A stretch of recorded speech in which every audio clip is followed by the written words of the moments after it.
Bom dia a todo mundo aí, olá pessoal, muito prazer aqui. Olha que lugar especial, gente. É diferente, a gente não está no Palácio da Alvorada, né? Que normalmente o programa a gente grava lá, em Brasília, é claro.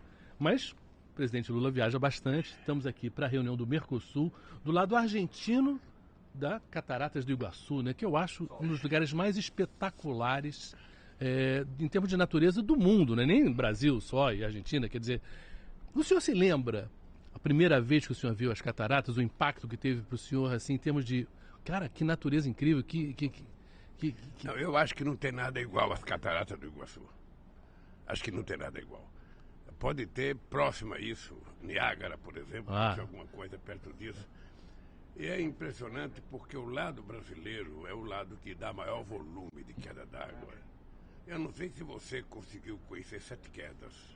Não cheguei a ver. Sete Quedas era uma coisa extraordinária que foi coberto pelo lago. Sim. Se fosse hoje não se conseguiria cobrir não se faria. Sete Quedas, mas em 74 eles conseguiram fazer o lago cobrir Sete Quedas, que era um negócio extraordinariamente bonito. Uhum. Mas nós estamos aqui em Porto Iguaçu, numa reunião do Mercosul. Estamos aqui do lado argentino, da nossa querida Tríplice Fronteira, para discutir o futuro do Mercosul, o aprimoramento das relações Brasil, Argentina, Uruguai, Paraguai e Bolívia. E nós queremos também preparar aqui a proposta de acordo para a União Europeia. Você sabe que eles fizeram uma proposta, nós fizemos uma resposta, eles mandaram uma carta para nós impondo algumas condições, nós não aceitamos a carta, nós agora estamos preparando uma outra resposta, porque nós vamos a Bruxelas discutir com a União Europeia e os países da América Latina, e nós precisamos ter uma resposta, o que nós queremos para consolidar um acordo. Nós queremos fazer uma política de ganha-ganha. A gente não quer fazer uma política que eles ganhem e que a gente perca. Por exemplo, eles querem que a gente abra mão de compras governamentais. Sim. Ou seja, é aquilo que o governo compra das empresas brasileiras. Se a gente abrir mão das empresas brasileiras para comprar de empresas estrangeiras, a gente simplesmente vai matar pequenas e médias empresas brasileiras, pequenos e médios empreendedores, e vão matar muitos empregos aqui no Brasil. Por isso, dessa reunião é muito importante. Muito importante. Eu estou voltando hoje, depois das 4 horas, vou à Universidade da América Latina, na UNILA. Nós vamos dar reinício às obras da UNILA para que a gente possa ter mais alunos latino-americanos estudando na Universidade Latino-Americana. A gente vai chegar lá, mas eu queria perguntar uma coisa para o presidente. Esse acordo, estamos falando de um mercado enorme que é da União Europeia, né? E mais todo o mercado da América do Sul, do lado do Mercosul, o que eles estavam querendo eram umas exigências assim ligadas a meio ambiente, né? E a gente está aqui num lugar que talvez simbolize muito o meio ambiente. A questão era um pouco que ficava esquisito eles exigirem coisas e nos punirem e não fazerem o dever de casa deles, né? Porque eles também têm problemas de meio ambiente. Eu tenho discutido com muitos amigos na Europa e eu tenho mostrado para eles o seguinte: ninguém no mundo tem a autoridade moral de discutir a questão, sabe, conosco, sobre a questão de energia limpa. Ou seja, obviamente que nós tivemos a grosseria de um governo que desrespeitava o desmatamento, que não respeitava a terra indígena, não respeitava florestas, reservas florestais, ou seja, tudo isso acabou. Nós agora vamos diminuir o desmatamento, nós agora vamos respeitar os indígenas, nós agora vamos cuidar das nossas reservas florestais, vamos respeitar as terras quilombolas. Então, é o seguinte, o Brasil, da sua matriz energética de energia elétrica, 87% da energia brasileira é renovável. Estamos do lado de Itaipu aqui, né? O mundo só tem 27, o Brasil tem 87. Se você pegar a matriz energética como um todo, envolvendo combustível, o Brasil tem 50% de energia limpa, o mundo tem 15%.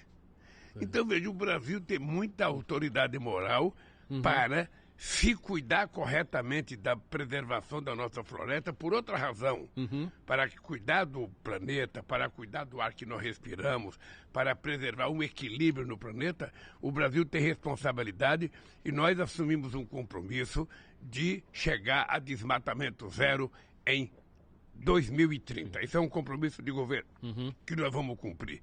E aí sim, nós queremos discutir o acordo. Agora, nós não queremos imposição para cima de nós. Sim. É um acordo de companheiros, é um acordo de parceiros estratégicos, então nada de um parceiro estratégico colocar a espada na cabeça do outro. Vamos sentar, vamos tirar nossas diferenças e vamos ver o que é bom para os europeus, o que é bom para os latino-americanos, o que é bom para o Mercosul e o que é bom para o Brasil. Recentemente o senhor teve com o presidente da França, o Macron, teve com a Ursula von der Leyen, né, da Comissão Europeia, esteve aqui no Brasil visitando o senhor.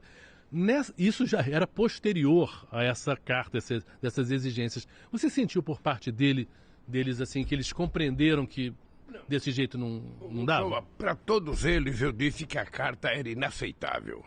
Tal como ela foi escrita, ela era inaceitável e é inaceitável. Porque você não pode imaginar que um parceiro comercial seu pode te impor condições. Se você não fizer tal coisa, eu vou te punir. Se você não cumprir o acordo de Paris, eu vou te punir. Acontece que os países ricos não cumprem um dos acordos. Eles não cumpriram o protocolo de Kyoto, não cumpriram a decisão de Copenhague, não conseguiram cumprir a decisão do Rio 22 e Rio 2002 e não vão cumprir a questão do acordo de Paris. Ou seja, na verdade, veja, eu estou fazendo agora... Eu estou indo essa semana, Letícia, na Colômbia, discutir com os cientistas a questão da floresta.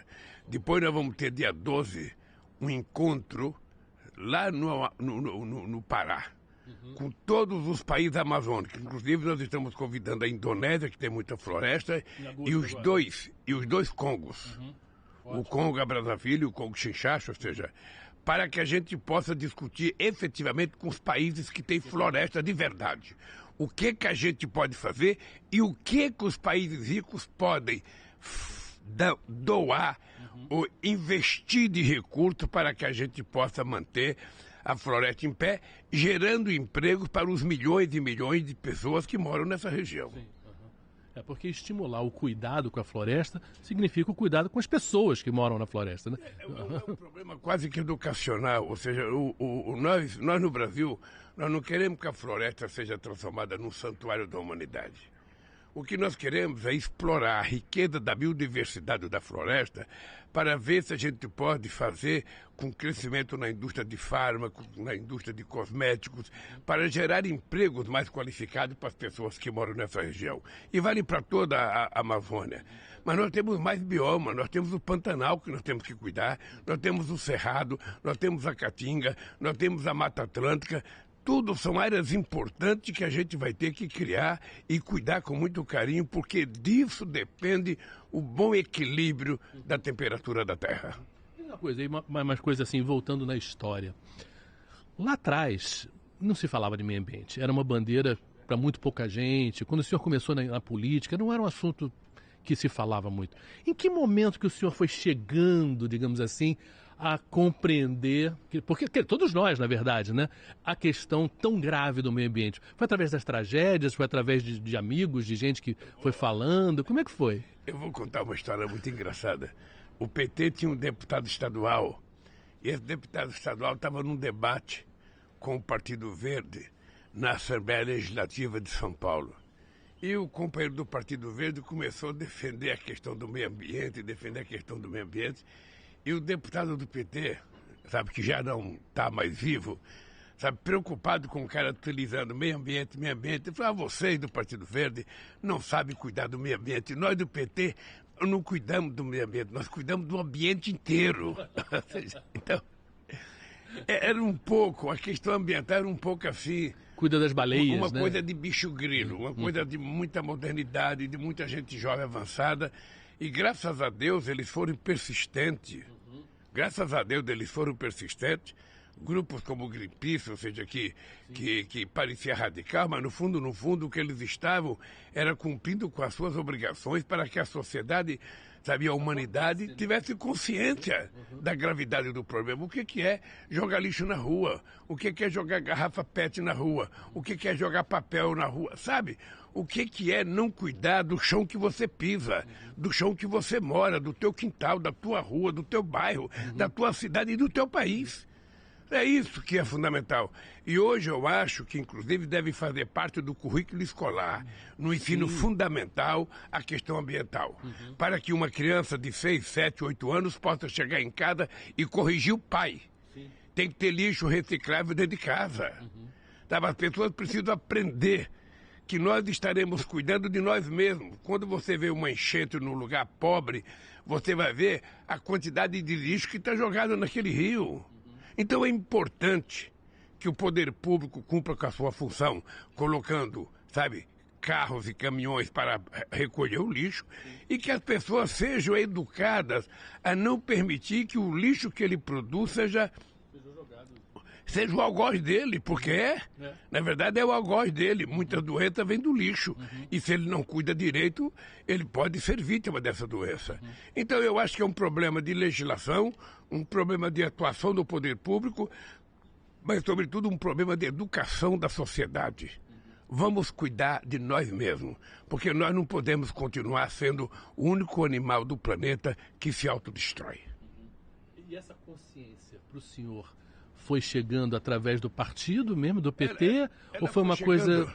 Ela foi chegando através do partido, através dos debates, ou seja, quando você quer criar um partido político, você discute 800 temas. Claro. E aí essas coisas todas vão aflorando.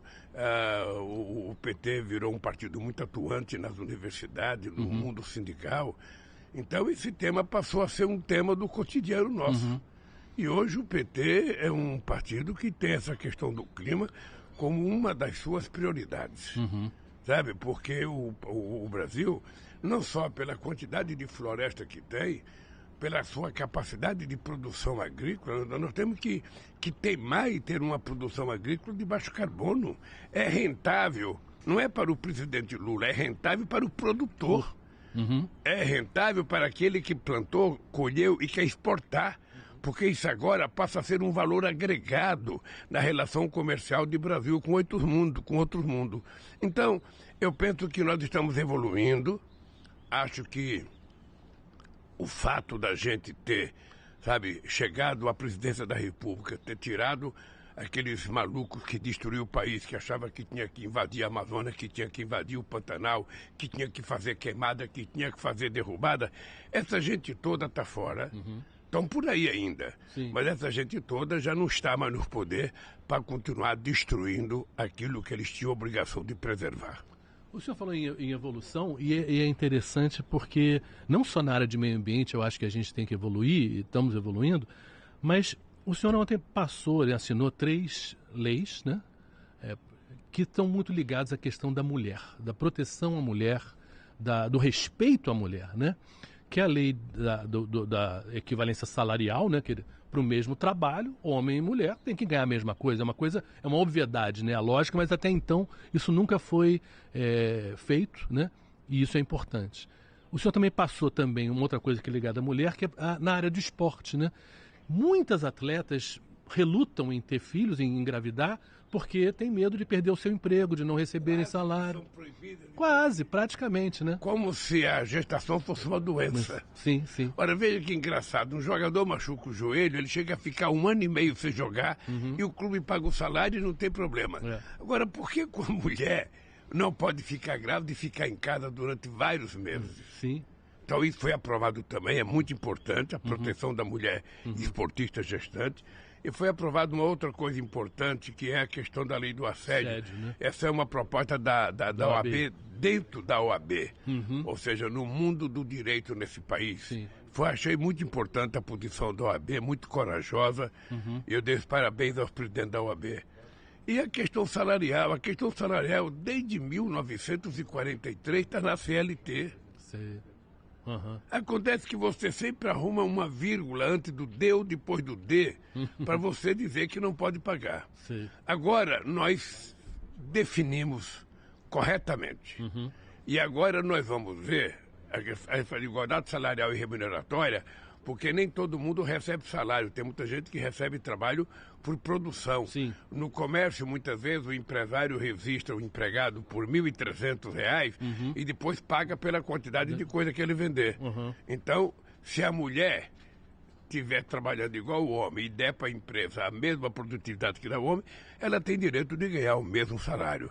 Eu acho que é uma coisa civilizatória. Sim. Ou seja, o Brasil está chegando à civilização plena na hora que ele vai permitindo a diminuição das desigualdades, que são muitas. Eu digo sempre, no Brasil nós temos desigualdade de tudo. Nós temos desigualdade de gênero, racial, desigualdade salarial, desigualdade de oportunidade, desigualdade, sabe, na qualidade da educação, desigualdade na qualidade da comida.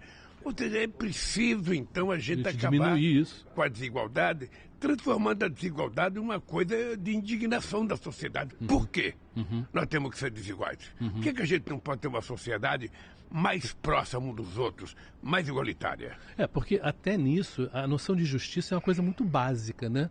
Você fazer o mesmo trabalho, né, que a outra e ganhar mais, isso não tem muito sentido. Mas é uma exploração do homem, da mulher pelo homem. Mas aí a igualdade de oportunidades está até no fato se você pode ou não ter um advogado para te defender. Sim, também. Algumas pessoas conseguem contratar um advogado, outras não. nem chegam perto do advogado. Sim. Sabe, então, o que nós temos que fazer? Cabe ao Ministério do Trabalho, cabe ao Ministério Público do Trabalho e cabe ao Ministério das Mulheres esse processo de fiscalização. Ou seja, a lei existe, ela é para ser cumprida e ela tem que ser fiscalizada. E hoje, com a internet, fica muito mais fácil as pessoas que forem fazer compra numa loja, sabe, forem comprar um carro, comprar um vestido, comprar um sapato, comprar comida, e perceber que há diferença de tratamento entre homens e mulheres dentro daquele negócio, a pessoa pode fazer a denúncia publicamente. Que nem que era como racismo, e também, né? A lei vai exigir que os empresários prestem, sabe, explicações sempre. Sim. Porque é importante que haja essa lealdade. E eu acho que no Brasil, o show deve ter muitos empresários hoje com a disposição de fazer as coisas corretamente, porque eles sabem que isso se volta contra eles. Sim. Sabe? Então, essas denúncias não contribuem para a imagem da empresa, né? Não contribui para a imagem da empresa, não contribui para o crescimento, sabe, do empresário. Ou seja, é importante que todo mundo cumpra a lei, porque aí o Brasil vai estar no rol dos países civilizados em que as mulheres são efetivamente respeitadas. E a outra coisa é a questão do assédio. Ou Shoa, por mais que a gente crie lei, aumentou a violência contra as mulheres. Ou seja, eu tenho hora que eu vejo notícia que eu não acredito. Eu não acredito. O cara bate na mulher por qualquer coisa. O patrão canta a empregada. Sabe? Não é que mundo que a gente está vivendo? Então eu acho que nós precisamos adotar a política da denúncia e não do denuncismo. Da denúncia correta, da denúncia com prova, para que a gente possa investigar e punir quem está errando. O que não pode é o denuncismo, você enxovalha a vida da pessoa, depois não é verdade e você não tem como pedir desculpas. O senhor falou em consciência, falou em educação, que de certa maneira é uma coisa de educação. Você falou de repente em termos de meio ambiente, né, educar na escola, essa questão do respeito, né, do menino com a menina, né, depois do homem com a mulher, é uma coisa que também tem que mudar, porque a gente tem Ministério de Mulher, Ministério de Igualdade Racial, mas o problema é o homem, né? Tinha que ter um Ministério do Homem, de certa maneira, para ensinar o homem a se comportar melhor, né? Eu acho que, eu sinceramente, às vezes eu fico preocupado, sabe, tem um filme muito famoso chamado Assim Caminha a Humanidade. Eu fico me perguntando como é que está caminhando o futuro da humanidade. Porque nós estamos virando algoritmo. O ser humano está ficando muito individualista por causa das redes digitais. Ele está passando a maior parte do tempo dele conversando consigo mesmo. Ele está numa reunião, ele está no outro mundo. Ele convida a namorada para ir jantar e chega na mesa, ele tira o celular e ela tira o celular e cada um fica conversando com quem não está na mesa. Isso vai individualizando as pessoas, eu acho que vai tornando as pessoas com mais raiva, as pessoas ficam mais insuportáveis, as pessoas ficam mais exigentes, ou seja, as pessoas já não suportam alguém próximo dela. Sabe? De manhã no elevador a pessoa se incomoda que alguém entra junto com ela. Nós precisamos mudar isso é mudado através da educação. É por isso que eu acredito muito que, sabe, quanto mais a gente investir na educação, mais a gente vai poder ter uma sociedade mais fraterna, mais humanista. Porque o humanismo Ou seja, o ser humano ele nasceu para viver em comunidade, se autoajudar. Sabe, eu sou do tempo em que eu trabalhava na Vilares, sabe? Quando chegava no sábado, a gente ia para casa de um companheiro e encher laje para ele. Sim. A gente ia cavar poço na casa de um companheiro e a gente fazia isso com o maior prazer. Sabe, no sábado ia na casa de um, no outro sábado ia na casa de outro. Se no sábado você fazia um poço na casa de um, no outro sábado ele enchia a laje para você, ou ia cavar um poço, ou ia fazer a parte elétrica. A sociedade ela tem que ser assim, fraterna, solidária, companheira, porque assim a gente é muito mais feliz, a gente vive muito melhor se a gente aprender a tratar o outro como parceiro e não como estranho. Ninguém precisa ser igual a você. Ninguém pode gostar das coisas que você gosta. O que a gente precisa é se adaptar a gostar e a compreender as pessoas como elas são. Ora, se a gente aprender a fazer isso, o mundo vai ser muito melhor. E isso me preocupa hoje, porque eu acho que o mundo está muito individualizado. Muito, muito, muito individualizado. Sim. Você sabe que no meu gabinete, na presidência, ninguém entra com telefone celular. Sim. Porque o cara marca uma audiência com o presidente e daqui a pouco o cara está lá, o presidente sentado e o cara no celular, conversando com um cara que ele não marcou audiência. Sabe? Então, no meu gabinete não entra com celular. O celular fica na portaria e em nenhuma reunião eu permito celular. Nenhuma reunião.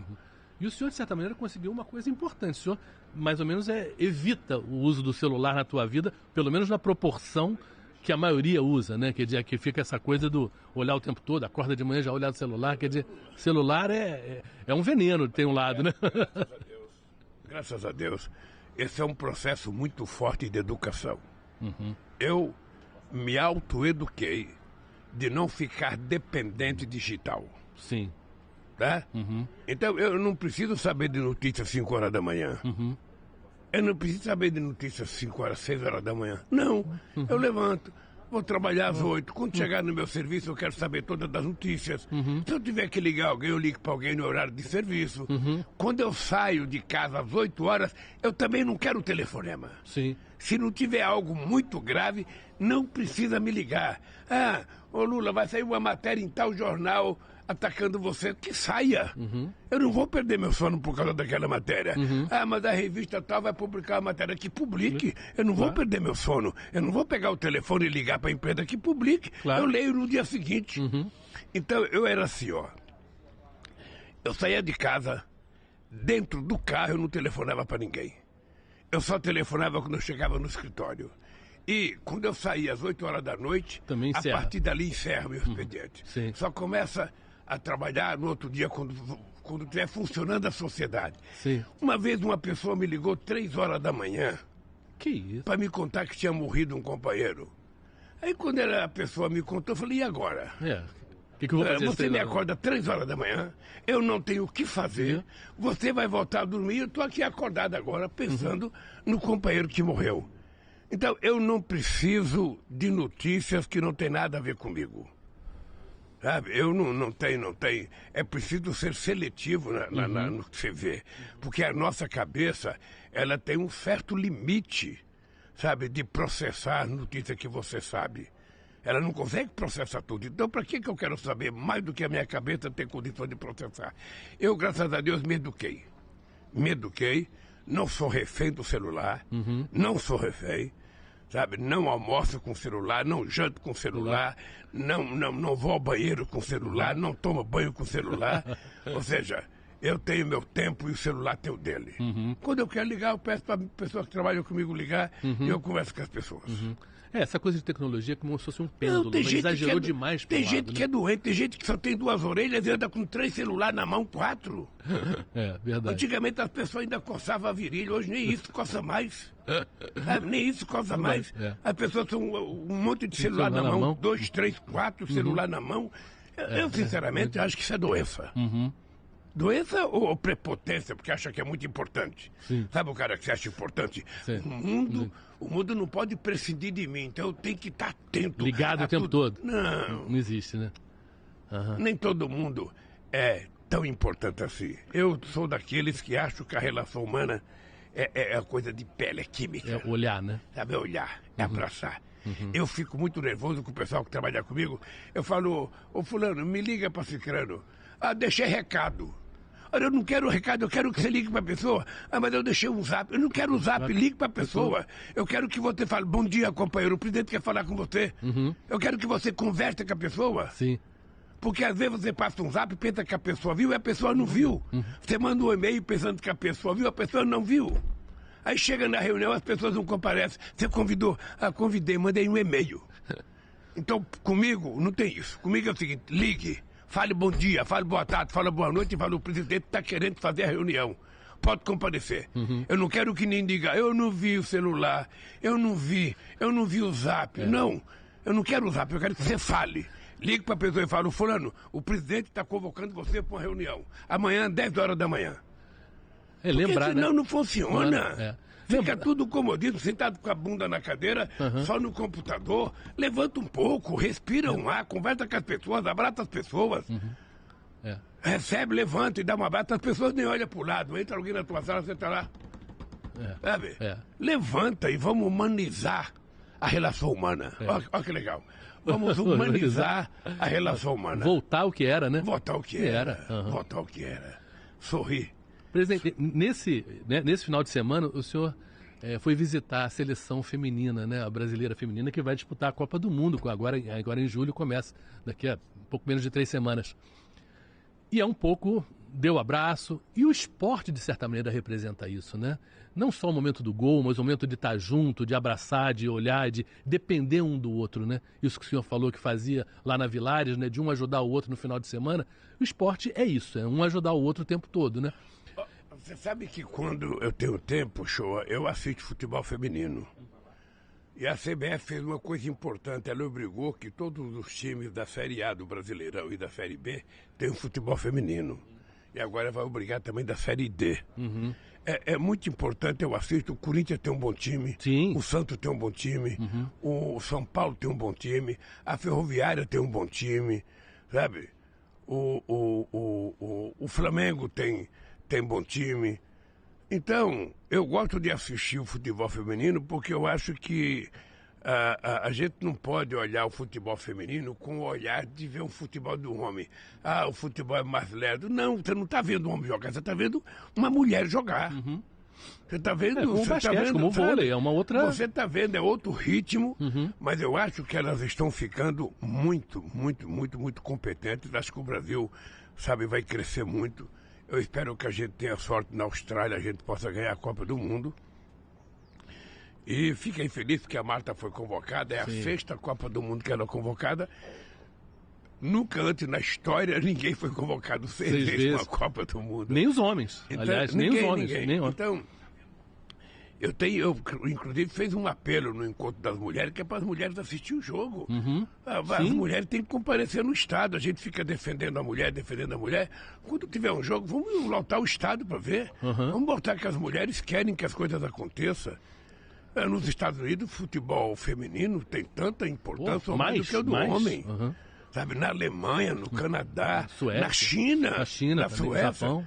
Então a gente precisa também, sabe, valorizar as nossas meninas para que elas possam, sabe, cada vez mais se aperfeiçoarem.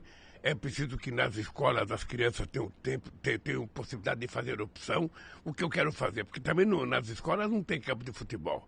Né? Então é preciso que a gente crie, através das prefeituras, oportunidade para essa menina que quer aprender a jogar qualquer esporte. Ela possa ter, sabe, lutar, jogar futebol, jogar vôlei, jogar basquete, natação. Qualquer esporte que ela quiser fazer, é importante que ela tenha oportunidade na sua cidade. E aí eu acho que as prefeituras precisam criar condições. As más línguas disseram que o seu interesse no futebol feminino tem a ver com o Corinthians feminino, acho que está melhor que o masculino. Bem melhor. A verdade é essa, bem melhor. Eu, às vezes, acho que se o Corinthians colocasse as nossas meninas para jogar no time principal, acho que a gente poderia estar numa situação melhor no Campeonato Brasileiro. Não, o Corinthians está vendo. Eu, sinceramente, não consigo compreender como é que o Corinthians chegou aonde chegou. O Corinthians está no fundo do poço. Está no fundo do poço. É triste, sabe? É importante que a diretoria pense como é que vai levantar o time, porque o time está em 12º colocado. Ele está, na verdade... Ele está em 14º, pior, 15º, ele está Na frente do 2 pontos da zona de rebaixamento. Então, não é um Corinthians, é um time importante, ou seja, mas ele não está numa fase boa. Acho que não tem recurso para comprar jogador. Não sei se fizeram coisa errada, porque nós contratamos o Paulinho, o Willian e o Renato Augusto. Sabe, desse só o Renato Augusto está jogando, o Willian foi embora, o Paulinho vive machucado. Sabe, então nós demos azar. E é preciso, então, dar um jeito de renovar. Quando começa a renovar e o menino fica bom, já vendo o menino para pagar dívida, para comprar outro, agora mesmo o Corinthians vende 2 ou 3 jogadores da base. Sabe? Esse é um problema do Brasil. Eu estava conversando com o presidente da CBF. O Brasil, que já foi o melhor futebol do mundo, hoje não é mais. Não é. Não é mais, porque o que acontece? O Brasil vende um menino com 14 anos, com 16 anos, com 17 anos, com 18 anos, e compra depois de 34, 35, 36, as pessoas voltam a jogar no Brasil. Não é correto isso. Era preciso que a gente tivesse condições desses meninos ficar um pouco mais, né? Sabe, jogando no time que foi criado, jogando no Brasil. Até porque os salários no Brasil também não são tão ruins, não. Os salários são bons. Presidente, a gente está encerrando aqui porque daqui a pouco o senhor tem que trabalhar. Aqui vai começar a reunião e é muito importante essa reunião. Eu acho que a gente vai assumir, né? O Brasil assume a presidência do Mercosul para esses próximos 6 meses, que são 6 meses muito importantes, né? A gente vai depois pegar a presidência do G20 também, para organizar o G20, que ele tem um momento de confluência, né? A presidência dos BRICS. E dos BRICS também, quer dizer, é um momento em que muito trabalho, né? O senhor, primeiro eu quero te agradecer por ter falado de futebol. A gente só fala de política, então obrigado por ter falado de futebol. A segunda coisa é a seguinte, o Mercosul é uma coisa que foi criada pelo Sarney e pelo presidente Afonso, depois foi reforçada pelo presidente Collor, eu não sei se o Menem. O dado concreto é que o Mercosul é uma coisa muito importante para os países que fazem parte do Mercosul. Nós precisamos fortalecê-lo cada vez mais, nós precisamos criar cada vez mais condições das pessoas se sentirem bem participando do Mercosul. E eu quero fazer uma presidência exemplar, eu quero me dedicar para que nesses 6 meses a gente possa, inclusive, concluir o acordo com a União Europeia e começar a pensar em outras coisas. Sim. Não, maravilha, gente. Obrigado, pessoal. Quem ouviu pela rádio, quem aqui está acompanhando a gente pelos canais do YouTube, pela internet, quem vai ver em casa depois, enfim. E vamos encerrar, eu acho que aproveitando que a gente está num lugar tão espetacular, vamos mostrar as imagens que o Stucker fez das Cataratas do Iguaçu, que realmente é um patrimônio da humanidade, não só um patrimônio do Brasil, mas realmente o muçulmano vai à Meca, né? Porque tem que vir à Meca. E quem for brasileiro, quem for do mundo, deveria vir à Foz do Iguaçu, porque essas cataratas são uma das coisas mais incríveis da natureza. Quando a gente fala em preservar o meio ambiente, seria importante que as pessoas tivessem condições de vir visitar, sabe? Sim. As quedas do Iguaçu, para as pessoas saberem o que é beleza, sabe? Nos oferecida pela natureza. Enfim, natureza espetacular. Valeu, presidente. Obrigado pela conversa. Um abraço, semana que vem.